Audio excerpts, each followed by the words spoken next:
C'était un concert déjà satisfaisant pour moi. Ensuite, il faut savoir que c'est la première fois que je joue dans un centre culturel, vraiment voilà, en tant que tel, parce que habituellement, ici en tout cas, j'ai joué dans des pubs, qui est une configuration complètement différente. Donc déjà une expérience particulière. Ensuite, j'ai eu l'occasion de présenter encore une fois ma manière de percevoir la guitare, qui est un instrument dans lequel j'essaie de m'exprimer musicalement. Et ça m'a permis également de me retrouver avec mes très bons amis musiciens, notamment le batteur Murara Parsou, Tilla Mandesi à la basse, Gala à la percussion, qui est l'un des fondateurs justement du groupe Pagnès, d'où je tire le nom Louva Pagnès.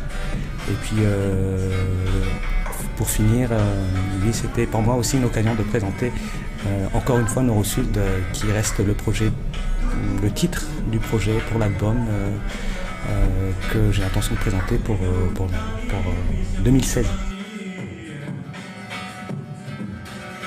J'ai orienté mes écoutes vers d'abord la guitare malagasy en général, tout ce qui m'entourait, le groupe malais ou le Lusantad, tout ça. Ensuite, je voulais m'orienter vers la guitare classique. J'ai pris quelques notions de guitare classique qui m'a fait un tremplin, je ne sais pas trop comment, mais bon, au fond de moi je le sais, vers le jazz. Et le jazz, pour moi c'était la liberté en tant que telle, quoi. Et j'ai toujours gardé au fond de moi cette approche musicale du jazz comme étant liberté et comme étant voilà, un bon véhicule pour chercher sa propre identité dans la musique. Et en parlant de guitare malagasy, je ne pourrais pas parler sans citer ceux qui m'ont vraiment influencé, ceux qui m'ont donné une couleur malgache telle que moi je l'apercevais en moi, notamment Dekari. Un grand nom pour moi, parce que ses sonorités, ses notes m'ont directement touché dès lors où j'ai commencé à écouter. Il y avait Dekari, il y avait le groupe Zav, il y avait Merle Pierre derrière, il y avait le Grand Tête aussi.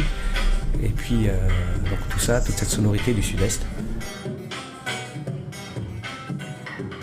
Mes compositions, je ne me mets pas forcément de limite, mais en tout cas les titres qui ont été conçus jusque-là sont des titres qui parlent de sentiments très simples d'un être humain, quel qu'il soit, que ce soit un sentiment d'attachement amoureux ou amical.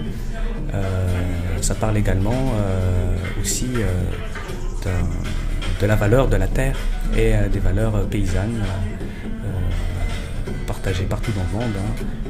Une certaine humilité dans l'approche de la vie, une certaine acceptation et une valeur du travail que je cherche toujours de manière perpétuelle. Et ensuite, il y a également le thème de la famille, comme dans le titre Yababé, hein, le rapport petit-fils grand-père. En ce qui concerne mon intimité propre, voilà, je voulais créer une intimité musicale avec mon grand-père, qui n'est plus de ce monde actuellement. Merci de le commenter.